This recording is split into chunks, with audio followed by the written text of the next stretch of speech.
El día de hoy vamos, hermanos queridos, a empezar a trabajar ya en la profundidad de lo que es este ministerio con la llamado hoy las fuentes de la predicación. Y en las fuentes de la predicación vamos a sumergirnos de tal manera que para nosotros van a convertirse en las 4 herramientas principales para todo predicador. Miren, mis hermanos, nadie puede nadar por correspondencia.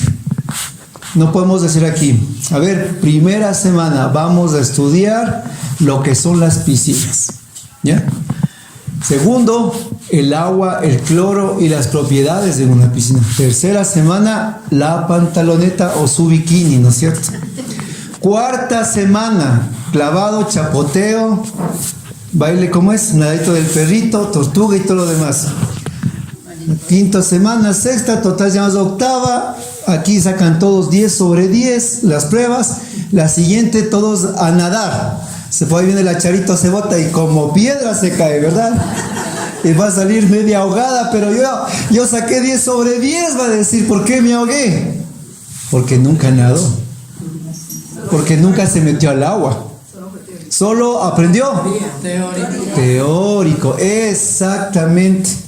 Solo aprendió teórico. ¿Y por qué es tan importante esta semana? Porque de las 2 semanas que hemos trabajado teórico, como dice mi hermana, hoy empezamos a mojarnos. Vamos a empezar a chapotear, mi hermano. Tranquilos, no se preocupe, porque nadie se pega una olímpica de golpe, ¿no? Primero los piecitos, chapoteo. ¿Por qué? Porque usted tiene que entender que a manejar una bicicleta, ¿cómo se aprende? Eso, quedarse sin dientes, muy bien. Sin rodillas, sin codos y todo. Así aprende la bicicleta. Y el que diga lo contrario no aprendió a manejar bicicleta. ¿Cómo usted aprende a caminar? No, gateando. Muy bien, gateando. ¿Cómo aprende a usted a hablar una persona, un bebé? ¿Cómo aprende? Balbuceando. Exactamente. Y manejando, ¿cómo usted aprende? Aquí está la palabra, camaroneando, dice. Con instructor y camaroneando. En vez de usted va cantando remolineando, va diciendo, voy camaroneando, dice, ¿no es cierto? Y es camaroneadas, son tenaces, ¿no? Pero así se aprende. Y ahora dígalo conmigo, a predicar se aprende. Predicando. Y para nosotros ahora estas 4 fuentes son las que nos van a ayudar a predicar, nos van a ayudar a balbucear, nos van a ayudar a caernos de la bicicleta y nos van a ayudar a gatear. Estas 4 fuentes para nosotros van a ser la clave como una edificación, las 4 columnas para un predicador. Pero no podemos partir sin este concepto. El buen predicador siempre tiene que decir algo, ¿ya? Miren, el buen predicador siempre tiene que decir algo.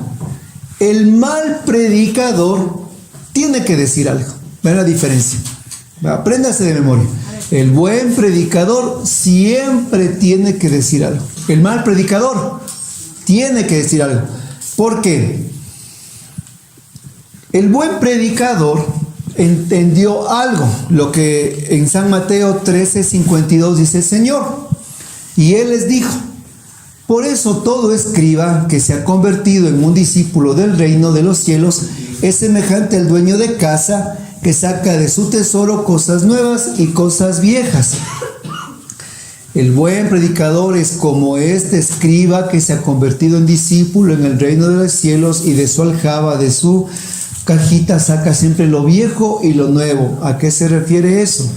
Que el buen predicador siempre tiene un mensaje nuevo, un mensaje antiguo. ¿En dónde, mi hermano? ¿Saben dónde? Desde el púlpito de su vida, desde la sencillez de su diario vivir, desde la plataforma de su trabajo, estudios, vecinos, amigos, familiares, comadres, compadres y en el lugar donde se encuentra. Por eso el buen predicador siempre tiene algo que decir. ¿Por qué? Porque su su lugar de predicación es su propia vida. Pero ¿cuál es el mal predicador? El que tiene que decir algo. ¿Por qué? El que está esperando que solo le tomen en cuenta para predicar en el grupo es mal predicador, pésimo predicador, no sirve de predicador. ¿Cómo, mi hermano? Sí, porque usted está esperando una plataforma, un púlpito, un micrófono, un lugar para ahí prepararse, para ahí hablar, para ahí decir. Entonces usted es un mal predicador. Pero si usted entiende que la predicación nace desde la sencillez de mi vida, entonces usted es un buen predicador. Porque no está esperando cada 8 o cada vez que me designen en el grupo. Chuta, y eso, ¿cuándo llegará? Pues una vez al mes, una vez a los 2 meses. Entonces yo seré un predicador de 2 a 3 meses más o menos. Y el resto del tiempo, naranjas. No es así. Entonces ese es un mal predicador. Pero por ejemplo, si usted va en el Uber, si usted va en el Supermaxi, si usted va en cualquier lugar donde se encuentre, si usted va a su cliente que vino, no sé, un corte de cabello, una atención en su viaje de turismo, y usted le dice, Dios le bendiga, o usted le da por lo menos una palabra de aliento, usted es un buen predicador. Yo recuerdo una vez estaba en el trabajo, y bajaba corriendo y algo iba a hacer, creo que alguna cotización, y le encuentro a mi papá con un señor alto, así, tipo Pablo Lara, ¿no? Así medio fuerte, medio bravo, medio con cara de pocos amigos, ¿no? Así a primera vista, ¿no es cierto? Parecía guardaespaldas de alguien. Entonces le dije, este señor, digo, qué raro, sí, yo ya le juzgué al verle, yo digo, vienen a pasar tiempo, se le veía medio duro, y mi papi conversando, y me fui, dije, bueno, ser alguien que pasa tiempo. Total, volví como a las 2 horas y les veo sentados ahí en la oficina. Y digo, ¿qué pasó? ¿Están ya cerraron por lo menos un negocio? No, dice, desde que te fuiste le estoy evangelizando, me dice. Y este señor está, dice, encantado, feliz. Y así era mi papá, en verdad. A veces el cliente que llegaba, terminaba mi papá evangelizándoles, hablándoles de la palabra. Entonces yo, por ejemplo, yo ya juzgué. Yo dije, esta persona, yo ya vi una persona dura. Pero al final era alguien necesitado de Dios. Entonces ese es el buen predicador, que no necesita el púlpito del grupo para decir, como una vez me dijo un hermano del grupo, hermano Rubén, estoy listo para que me ponga a mí a predicar, póngame al frente. Y le dije, bueno, está bien, le digo, pero aquí en el grupo de oración, ¿tú quién has traído por tu predicación? A nadie, dice. Y de tu familia, peor, dice. Pero aquí sí quiero predicar, dice, aquí en el grupo sí quiero predicar.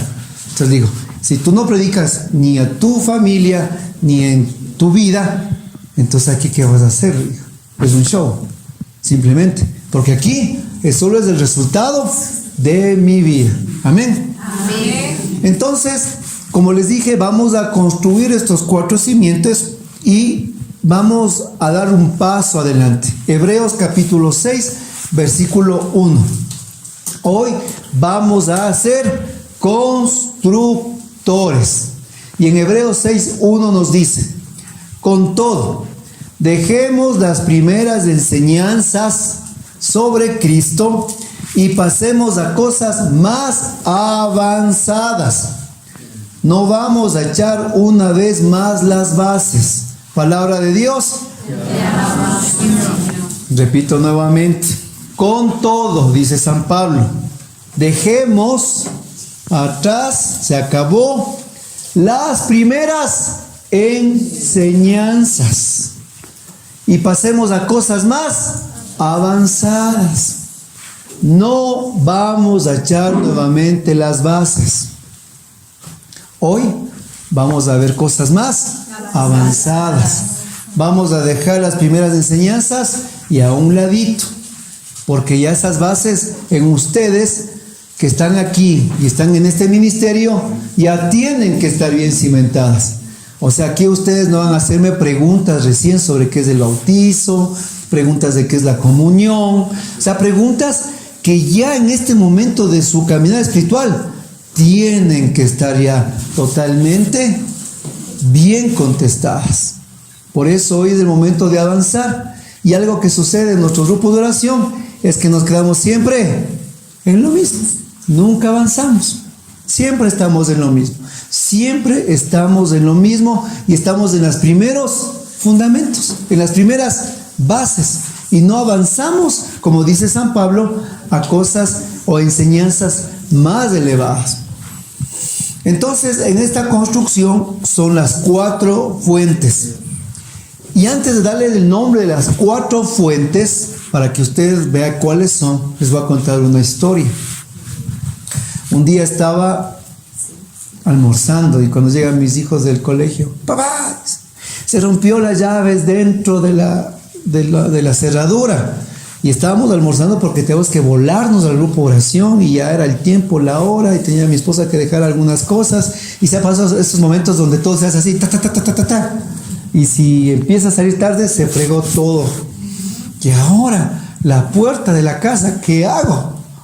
Entonces bajo, me quedo viendo la cerradura y lo primero que hice, ¿no? Como el planeta de los simios, tratar de sacar con el dedo.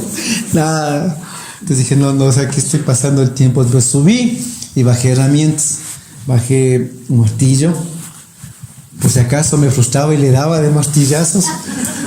Bajé un alicate, un destornillador, herramientas grandes. Y empecé.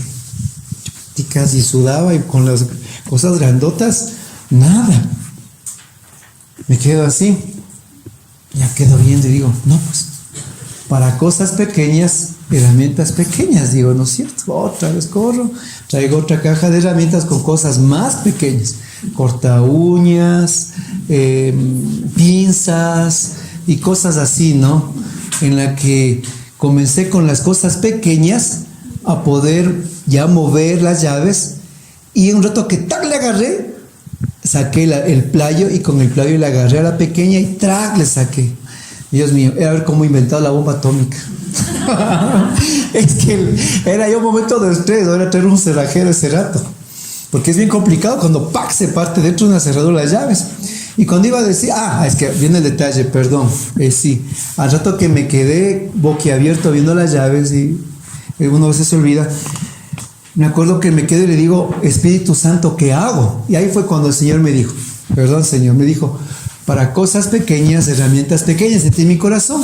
Ahora sí, complemento al final. Y salgo y digo, ya iba a decir gloria a Dios, cuando el Señor me coge y me dice, ese no era el propósito. Digo, pero el propósito es sacar las llaves, le digo. Es como que el Señor dice, no entendiste. Y me quedo viendo otra vez, me quedo viendo la cerradura. Y el Señor me dice, mira, Él me hizo entender el por qué fue ese momento. Los dones y carismas, me decía, son igualitos para nuestras vidas. Hay dones que son como el martillo, como el serrucho, como el cincel, como eso, que son fuertes, grandes, que necesitan para abrir terreno. Pero hay otros carismas que son como las pinzas, el corta uñas, que necesitas exclusivamente para cosas pequeñas. Para cosas grandes, un tipo de dones, y para cosas pequeñas, otros tipos de dones, me decía el Señor. Y estas fuentes que vamos a estudiar son ese tipo de herramientas, las cuales nosotros vamos a entender, nos van a capacitar para que en un momento nosotros saquemos del martillo de la palabra y en otras saquemos las pinzas de la palabra. Porque habrá corazones que el Espíritu necesite realmente un momento de reprensión, de exhortación, y la palabra y la fuerza del Evangelio, y ¡pam! Martillazo. Pero habrá otro momento tal vez que tengamos que topar temas más delicados, temas en los que, hermano, no, el martillo no sirve, pero sí sirven las pinzas. Pero ¿cómo podemos utilizarlas si no las conocemos? Si no las utilizamos, si están ahí guardadas. Entonces, vamos ahora sí a presentar las 4 fuentes, cuáles son y que vamos a desarrollar en esta tarde. La primera fuente se llama la fuente cosmológica. La segunda, la fuente antropológica. La tercera, la fuente de la revelación. Y la cuarta, la fuente del magisterio. Y estas 4 super herramientas son aquellas que nos van a permitir edificar el reino de los cielos. La fuente cosmológica, la fuente antropológica, la fuente del magisterio y la fuente de la revelación. Y a estas 4 herramientas para ustedes se va a convertir en las columnas, en sus mejores amigos, se va a convertir en las herramientas necesarias para construir la predicación, sus formaciones y para embellecer la vida en este ministerio. Va a decir en Hebreos capítulo 1, versículo del 1 al 2. Hebreos 1, del 1 al 2. De muchas formas y de múltiples ocasiones habló Dios en el pasado a nuestros padres por medio de los profetas. En estos últimos tiempos nos ha hablado por medio del Hijo, a quien instituyó heredero de todo. Palabra de Dios, te alabamos, Señor. Hebreos capítulo 1, del versículo 1 al 2. 1, 2. Miren, dice la escuela paulina que Dios nos ha hablado de múltiples formas y de muchas maneras a nuestros padres, a través de los profetas, pero en este último tiempo nos ha hablado a través de su Hijo, que nos instituyó como herederos. Dios nos ha hablado de múltiples maneras y de múltiples ocasiones nos ha dicho. O sea, Él nos está todo el tiempo instruyendo. Todo el tiempo nos está hablando. Aquí la situación es que nosotros tenemos que ser como las arañas. ¿Cómo que las arañas? Sí. Las arañas, ¿cuántos ojos tienen? 8 ojos. Y para la araña no se escapa la presa porque tiene un montón de ojos. Ningún predicador se atreve a salir a la calle en su diario vivir sin prestar atención de lo que está pasando en su entorno, porque todo lo que está viviendo es la materia prima para su siguiente predicación. Hermano, un concepto clave: tenemos que aprender a ver la voz de Dios en la voz de todas las cosas. A ver, anótelo, a los dormidos especialmente. Hay que aprender a ver o escuchar la voz de Dios en la voz de todas las cosas, porque nos habla de múltiples maneras. Y donde nadie ve nada, donde nadie entiende nada, el predicador lo ve todo, lo entiende todo, porque ha adquirido una sensibilidad que va más allá del diario o el natural común.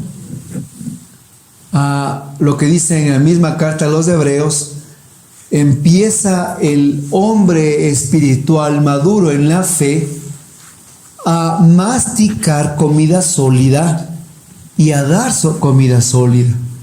Y ahí dice en esta carta que en cambio el que se ha quedado en la carne solo toma leche y no quiere nada más que leche. Y se ha quedado en la leche, dice, porque se ha quedado en los primeros fundamentos. Por eso, algo interesante que me parece de los estatutos de renovación, como una nota de página, dicen los estatutos que si una persona que se separa 6 meses del grupo de oración y vuelve nuevamente, tiene que volver a iniciarse desde el seminario de vida en el Espíritu. Tiene que ser tratado otra vez como nuevo. Ya es cuando digo, tiene razón. Porque nosotros tenemos que estar todo el tiempo conectados a la gracia del Señor. ¿Y a qué me refiero con este punto? Si usted me ve a mí en las predicaciones, yo les topo mucho la visión cosmológica y antropológica en todo lo que es de mi vida. Y eso le saca a usted una enseñanza. Y eso es la visión que Dios nos da para la predicación. Estamos hablando de las fuentes. Y mi tío, que en paz descanse, él tiene un terreno por Palmo Real, por Ibarra. Y su finca es bien metida, así como ustedes que son bien metidas y bien arriba en la montaña. Y estábamos un día por ahí. Y ahí él ha tenido una fuente de agua dulce.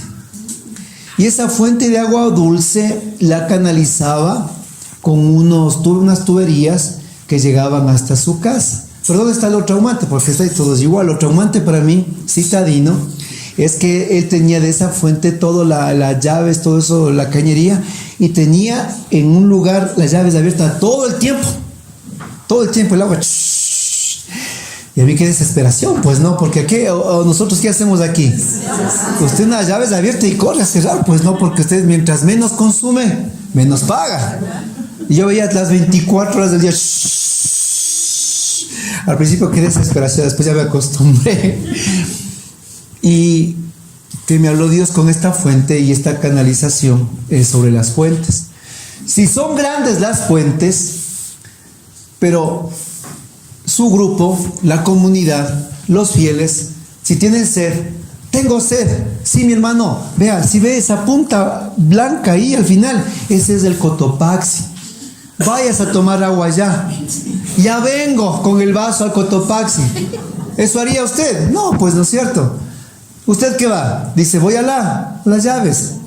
Pero si las llaves no es que de la nada sale agua de ahí, sino que es toda una red de tuberías que viene de la fuente, como ese ejemplo que le decía a usted. Usted se convierte en el canal para su comunidad, para sus hermanos. Miren, si bien sale a borbotones del agua de vida, el pueblo de Dios no puede acercarse a tomar directamente de la fuente. Necesita de usted para que de la fuente venga el agua canalizada. Venga el agua lista. Venga el agua pura. Por eso en la carta de Santiago, Nuevo Testamento, capítulo 3, versículo 11, Santiago, capítulo 3, versículo 11, el Señor dice: ¿puede acaso brotar de una misma fuente agua dulce y agua amarga? Hermanos míos, ¿acaso puede dar aceitunas una higuera o higos una vid? Pues tampoco una fuente de agua amarga puede dar agua dulce. Y usted que se convierte en predicador del reino de los cielos, ese escriba que decía arriba que es discípulo, tenemos algo muy delicado, que es ser conductores de la gracia divina. Y de este canal que soy yo, no puede brotar agua dulce y agua salada a la vez. Es imposible. Bien sale agua dulce o bien sale agua salada. Y eso me pasó una vez a mí en la playa cuando era chiquito, pequeño. Yo vi unas llaves de agua y pensé que como aquí abría y metía la boca y tomaba el agua, total, abro las llaves y sale agua salada, así agua del mar. ¡Qué asco! Me tocó vomitar ese rato porque me tragué. Hasta yo tener el agua conectada simplemente para que se laven los zapatos, los pies, las chancletas, pantalonetas, pero no para meter la boca. Ese rato casi me enfermo porque tomé agua salada. Y así mismo cuando era pequeño y travieso, no sé en qué pensaría mi tío, en un tubo de PVC estaban unos 2 cables. Y según yo en pensamiento iba a soplar para que salga por ahí, no sé, mi voz, algo meto en la boca y lo único que vi fue estrellas. Me electrocuté la lengua. Salí 1 metro saltando. Hermanos, cuidado, nosotros somos una fuente que damos agua salada, amarga, salitre y espantosa a la gente. O nos convertimos en predicadores eléctricos, oiga. Que lo único que al pueblo damos es eso. No damos gozo, paz, alegría, sino solo malas noticias, desastres. Damos la última trompeta, que vamos a ser arrebatados, y hablamos de que la iglesia, que esto, que este otro, que se va a dividir. O sea, hermanos, o empezamos a hablar de la Eucaristía de la vida o de política. Eso es electrizante a la gente. En vez de dar alegría les deja, hermanos, con mareados. o electrocutados, ¿qué fuente somos primero nosotros? Tenemos que ser esa conducción fiel que del agua de Dios aquel que se acerca pueda beber. Nos va a decir en el Antiguo Testamento que el pueblo quería escuchar la voz de Dios, la voz que escuchaba Moisés. Entonces hubo una preparación total con el pueblo de Dios para que todos sean profetas. ¿Han leído? Y dice que pues Moisés se paró después de la preparación, ayunaron, hubo una limpieza, bueno, fue una cosa increíble. Y Moisés estaba emocionado porque él dijo, ahora todos van a hablar, Dios a todos va a hablar. Y Moisés se paró al frente del monte Sinaí y tras de él todo el pueblo. Y el Señor dijo, Señor, habla a tu pueblo. Y comenzó a escucharse truenos, relámpagos y todo el poder de Dios comenzó a darse al pueblo. Moisés era extasiado, pero el pueblo no soportó. El pueblo no soportó y va a decir en el libro de los Números que le dijeron a Moisés, no, por favor, que seas solo tú el mensajero del Señor, porque el pueblo no resistió. Entonces, por eso ustedes, a imagen de Moisés, tenemos que ser una fuente fidedigna de la que Dios dé esa agua. Porque si usted empieza a dar a la gente, hermanos, leche de burra o agua adulterada que es mezclado con cal, eso se va a tomar la gente. Porque va a confiar en usted que está dando la palabra. Está confiando en usted que está dando discernimiento. Está confiando en usted que se levantó con el contingente de la palabra. Y usted está hablando una cosa, pero su vida es otra. ¿A qué está dando la gente? Pura agua salada. Yo estoy hablando del amor de Dios, pero yo no me aguanto ni una en la calle. ¿Qué estoy dando? Yo estoy hablando de fidelidad, paz, perdón, pero en la casa odio a alguien de la familia. ¿Qué estoy dando? Pura agua salada. Entonces aquí no se trata solo de encontrar esquemas o palabras, sino que también lo que nace de la fuente de nuestro corazón. Por eso dicen los proverbios, sobre todo cuida la fuente de la vida que es tu corazón. Entonces tenemos que estar nosotros conectados, injertados a la fuente, y de esa fuente nuestra propia vida. Y para finalizar, otro ejemplo. Yo estaba parado en mi terraza y veía cómo llovía como estos días y cómo el agua fluía y de repente veo que la canaleta se ha tapado y el agua que venía con tanta fuerza, ¿qué sucedía? Se desbordaba de la canaleta, pero por lo que era por el tubo, ¿qué pasaba? 4 o 5 gotitas. Usted es aquel que va a recoger el agua de la bendición, de la lluvia, de la unción de Dios. Pero si está el pecado en nosotros, si está en nosotros enquistado el desorden, la gracia no va a pasar, mi hermano. Dios va a mandar porque Él es fiel. Pero que desde aquí, hermanos, lo que va a pasar son solo gotitas y agua sucia. Amén. Amén. Listo, entonces. En Romanos capítulo 1, carta a los Romanos capítulo 1, versículo 20. Lo invisible de Dios, lo invisible de Dios desde la creación del mundo se deja ver a la inteligencia a través de sus obras, su poder eterno y su divinidad. Bienvenido, vamos a discernir en este momento la fuente cosmológica. Y abrimos el camino con Romanos 1:20. Primer punto. Hasta este momento fue solo la construcción de las fuentes. Ahora nos adentramos a ella, la fuente cosmológica. Romanos 1:20 dice que lo invisible de Dios, mire, lo invisible es lo que no se puede ver. Y que aquello que ha sido lo invisible de Dios desde la creación del mundo, lo invisible de Dios se deja ver a través de la inteligencia de sus obras. O sea, que a través de las obras de Dios en su creación, nosotros podemos ver su poder y su divinidad. ¿Sí está claro?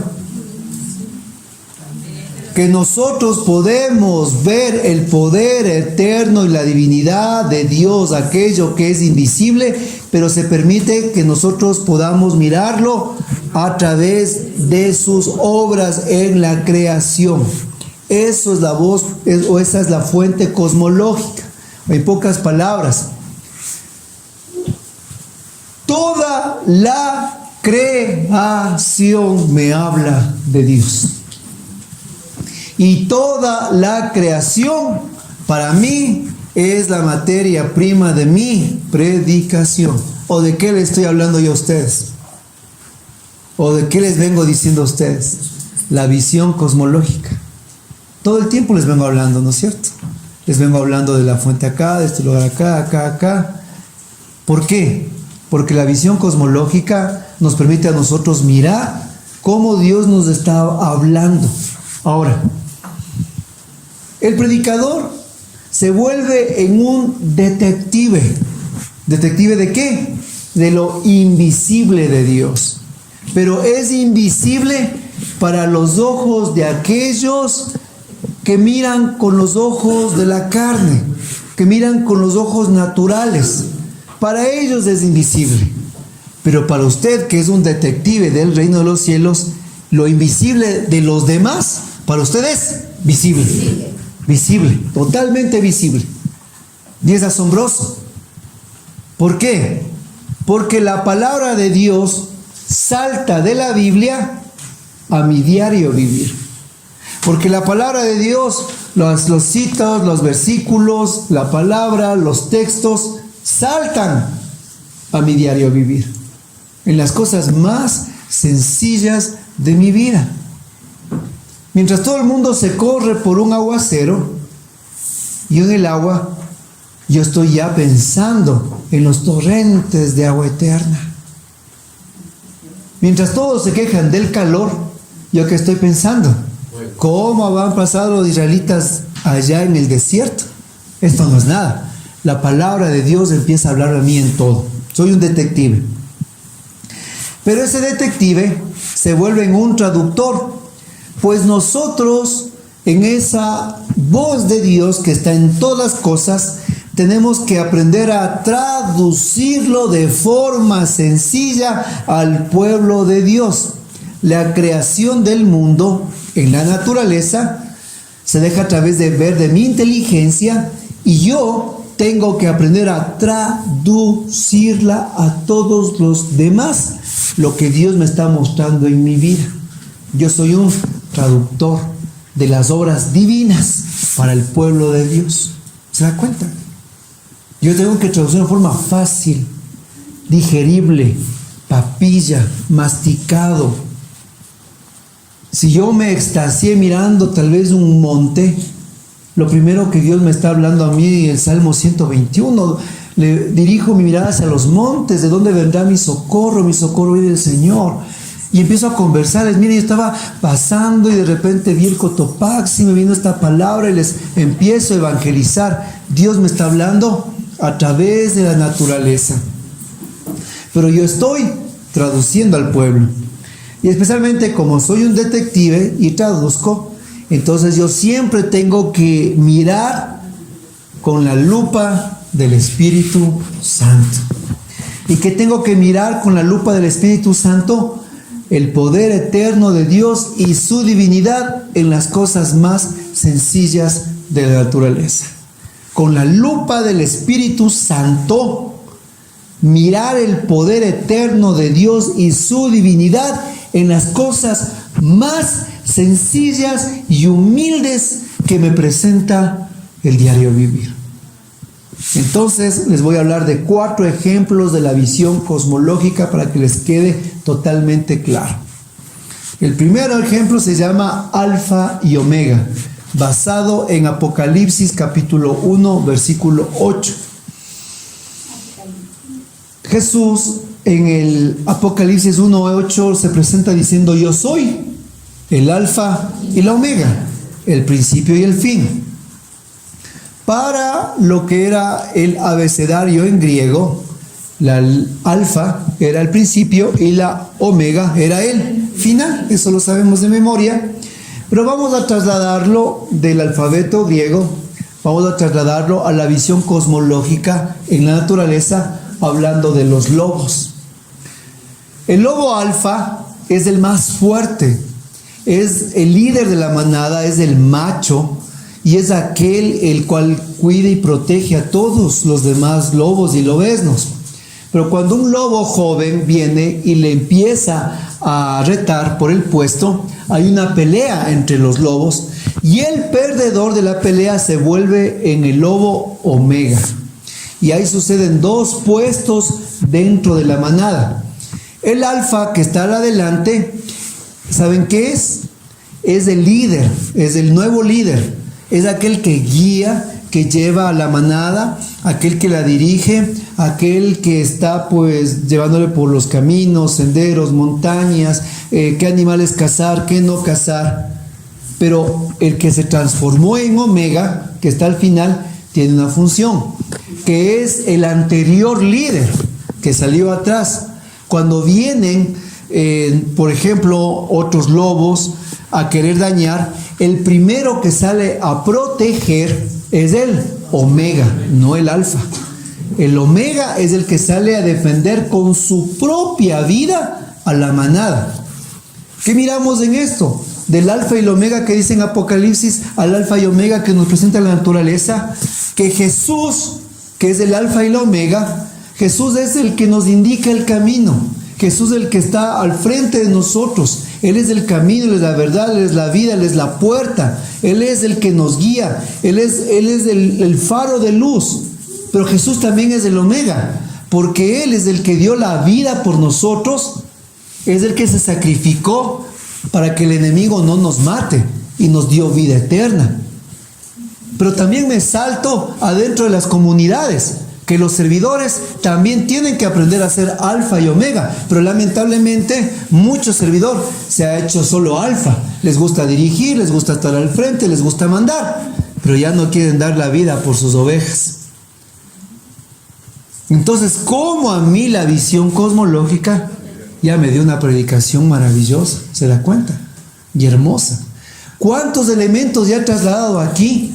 He trasladado la palabra, he trasladado históricamente el alfabeto griego, he hablado de la naturaleza, he trasladado ¿a qué? Al discernimiento del evangelio, y eso lo he aplicado a la vida de la comunidad. ¿Sí está claro? Están asustados.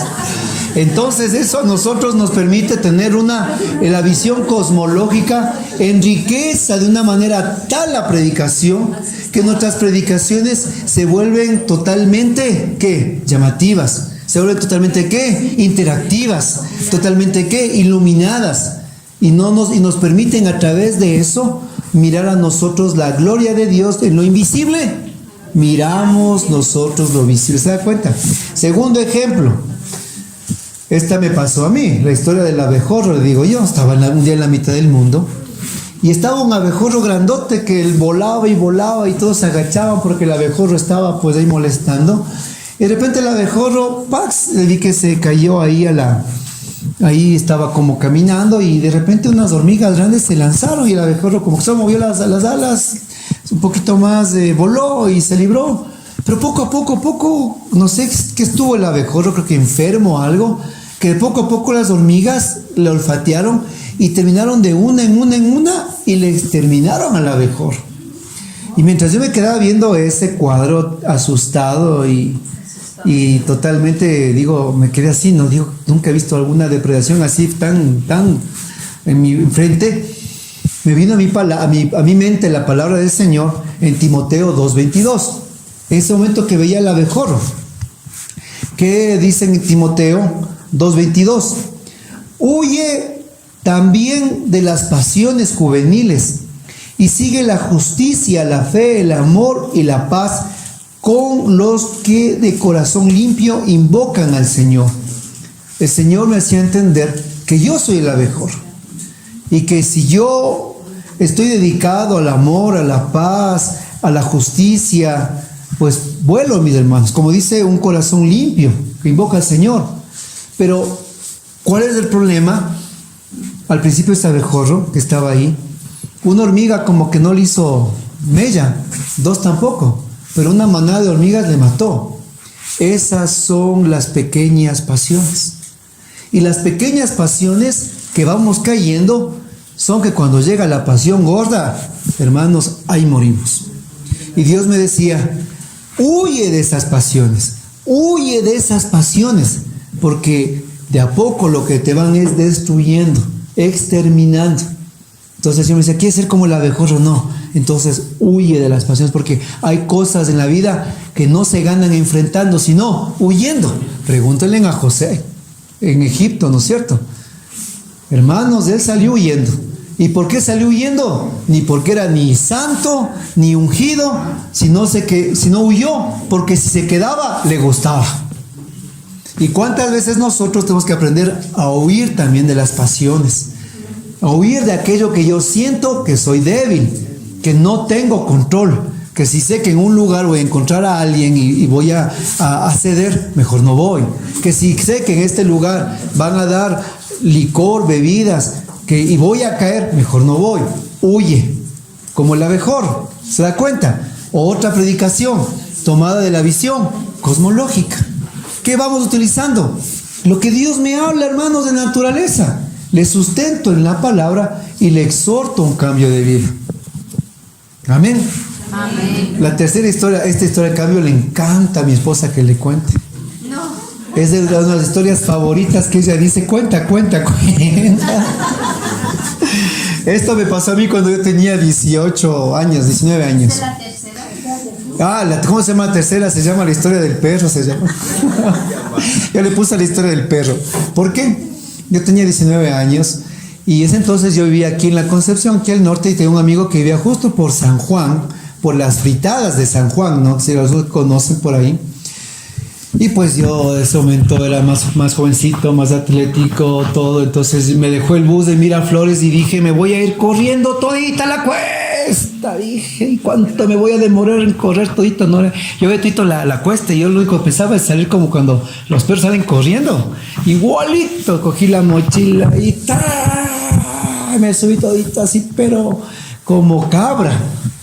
Y cuando llegué justo usted se ve las fritadas ahí como un mirador, ahí unas gradas, subí todito hecho una flecha. Pero llegué al final ya con el corazón en la boca. Ya no podía respirar, ya no podía dar ni un paso. Ya estaba así, ya se me hacía blanco todo. Que es llevar al extremo, ¿no? Cuando se es hombres es así, ¿no? Ya yo, agarrado de un tubo y no podía respirar. Y de repente veo que sale un perro. Sale un perro de un zaguán que estaba ahí, sale el perro. Se queda el perro ahí. Y yo me quedé así, ya no podía caminar. Y el perro empieza a verme a mí. Y le quedé al perro. Sí. Cruzamos miradas. Y el perro empieza a la panza a inflar y a bajar. Inflar y a bajar. Y de momento el perro me queda viendo y vomita frente a mí. Yo ya le abrazaba al perro, también a vomitar. Porque yo estaba en las mismas. O sea, en otro momento yo hubiera salido corriendo. Pues qué asco, es que pues que ya no avanzaba ni a caminar, pues. O sea, ¿cómo es cuando de golpe te paras, te queda eso? Que ya no puedes avanzar. Sí, me quedé hasta con ganas de vomitar y todo, porque fue demasiado lo que salí corriendo. Una descompensación, o sea, me abusé en ese momento, en pocas palabras. Y me quedé viendo al perro con el vómito. Y después el perro ve el vómito y me ve a mí. Me ve a mí y ve el vómito. Y me ve otra vez y empieza. Lo que vomitó.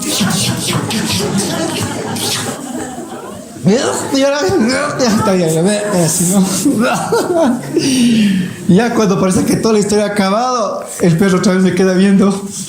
Y yo le hago así. Y el perro me hace así. Le hago así, ¿no? Y me hace así, otra vez vomita el desgranado. ¿Y sabe qué pasó? Otra vez se tragó el vómito. 2 veces frente a mí el perro. Qué bestia, yo ya el desayuno ya estaba aquí. Y cuando ya me estaba yo, así, no, o sea, la acogida que se aguanta. Ese momento, el Señor, el Espíritu de Dios, me pone en mi mente y en mi corazón la palabra. Segunda de Pedro, capítulo 2, versículo 21 al versículo 22. Segunda de Pedro, capítulo 2, versículo 21 al 22. Más les valdría no haber conocido los caminos de la santidad, que después de haberlos conocido, apartarse de la santa doctrina que les fue enseñada. Se les aplica con razón lo que dice el proverbio: el perro vuelve a su vómito y la puerca lavada se revuelca en el fango, en el barro o el puerco. Le vi y Dios me dijo, si vuelves atrás, serás como el perro que vuelve al vómito. Yo me quedé, pero... Y no me he olvidado nunca del perro. Y siempre que paso por ahí, me acuerdo del... Me acuerdo siempre paso por ahí.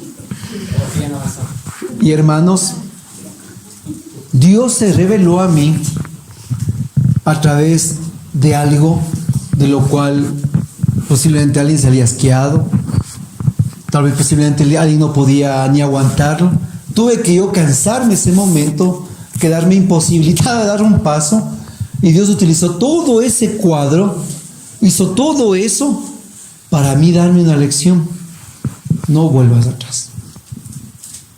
Porque el pana que iba a hacer deberes, que bestia con él, era de los chupes, pues de los tragos. Éramos de las salidas. Y esa tarde el Señor me dijo, los deberes, nada más.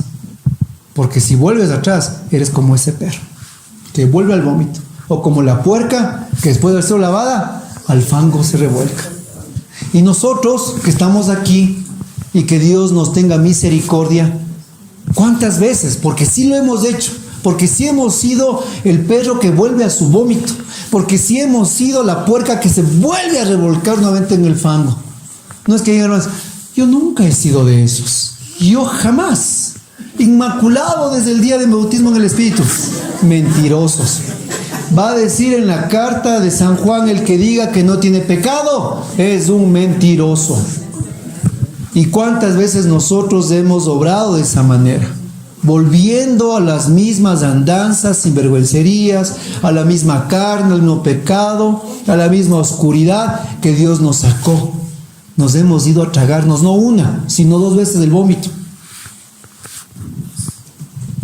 Entonces, miren cómo la palabra, a través de la visión cosmológica, una exhortación al pecado, una exhortación al cambio de vida, una exhortación a la santidad, cómo Dios utilizó y cómo a través de este momento usted puede fijar. Pero para eso usted tiene que convertirse, que dice, en un hábil, dice que sea escriba, que se ha hecho discípulo, dice, que saca de su aljaba lo nuevo y lo viejo. Y usted tiene que ser muy... Salvador Gómez decía cuando hablaba con él, ¿no? Porque yo me senté con él a conversar de este curso, y él decía, él me decía esa vez, me decía, el predicador tiene que saber 2 cosas, decía él. Aprender a saturar la foto, sabía decir él. Sí, usted toma una foto y es bonita, pero tiene abajo un filtro que se llama saturación, ¿ha visto? Y cuando el saturo, ¿qué hace? Se hace los colores, se hacen hermosos, se hacen nítidos, se hace precioso. Y el predicador tiene que aprender a saturar los colores de la naturaleza. No a inventarse historias, pero sí a saturarlas. Y yo con lo del perro le saturé, mi hermano, los colores. Y usted mientras escuchaba, usted le vio al perro, usted me vio caminando, me vio ajetreado, usted vio toda la historia. Y usted tiene que aprender a contar eso, saturar la historia, mi hermano. No inventarla, pero sí la gente tiene que entender con colores vívidos lo que Dios ha hecho en su vida o la historia que usted está contándoles. Porque puedo contarles lo mismo, pero sin una gota de gracia, sin una gota de saturación. Y hermanos, eso más que ser algo evangelizador, va a ser algo asqueroso. ¿Sí? Amén. Amén. 4º ejemplo de la visión cosmológica. ¿Hasta aquí está claro? Ya. Y vamos a los deberes que esta semana van a ser así igualitos como les acabo de explicar yo. Facilito. ¿Se da cuenta? Facilito. 4ª. A mí deme del vómito, dice Doris. Muy bien. El cuarto se llama Se me robaron los tomates. Y les estoy contando, vean, estos 3 ejemplos son de mi propia experiencia, de mi propia vida. No saqué de un libro, no saqué de que otro predicador allá dijo, un ejemplo ya, son de mi propia vida. De estos 4 ejemplos, solo el primero lo he tomado de otra fuente, digamos que bibliográfica. Pero los otros 3 son de mi diario vivir. Y aquí ustedes en sus vidas tienen un montón de contingentes que están listitos para la predicación. Es que es así.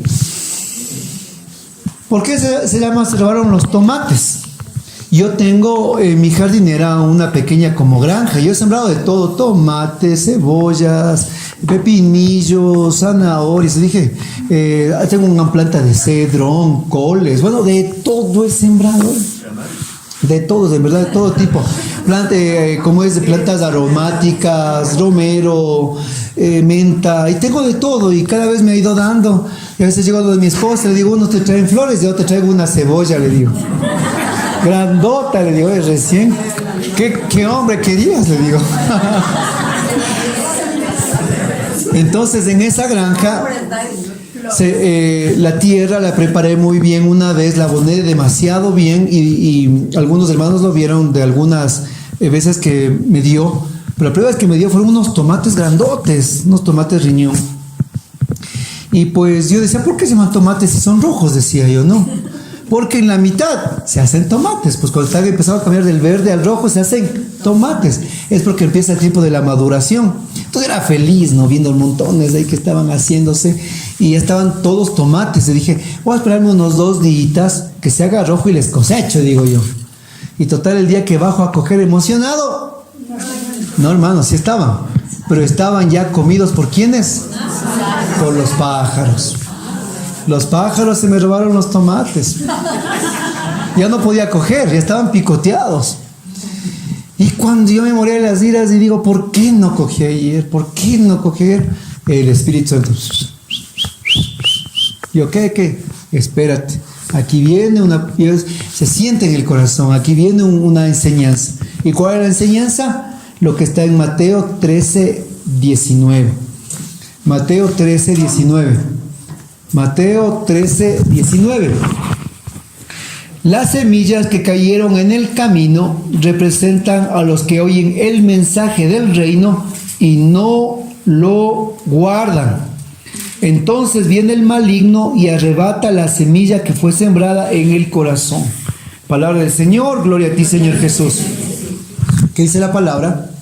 Que la semilla que cayó en el camino y los pájaros que se la comen es del maligno, que aquellos que aceptan la palabra pero no la guardan, no la entienden, no la interiorizan, de esas traducciones, es el maligno que viene y se la roba.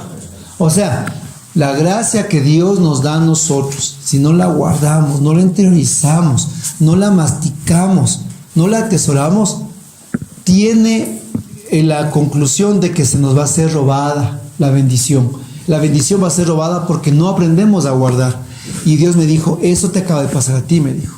Tú no guardaste el fruto, tú no guardaste la bendición, tú tenías que haber guardado para que no sea robada. Y me decía, frente a ahí como mudo en los tomates, Dios me iba hablando y me decía, tienes que guardar, aprender a guardar la paz, tienes que aprender a guardar una buena confesión, tienes que aprender a guardar mi palabra, tienes que aprender a guardar los tesoros que son valiosos en tu vida, porque si no los guardas, se te serán robados. Y nosotros tenemos que aprender, porque si de esto, por ejemplo, hoy no guardamos, no atesoramos, no lo activamos, como dicen las matemáticas, se olvidan. Igualito pasa con este ministerio. ¿Se da cuenta? Les hablo de otra cuarta visión cosmológica.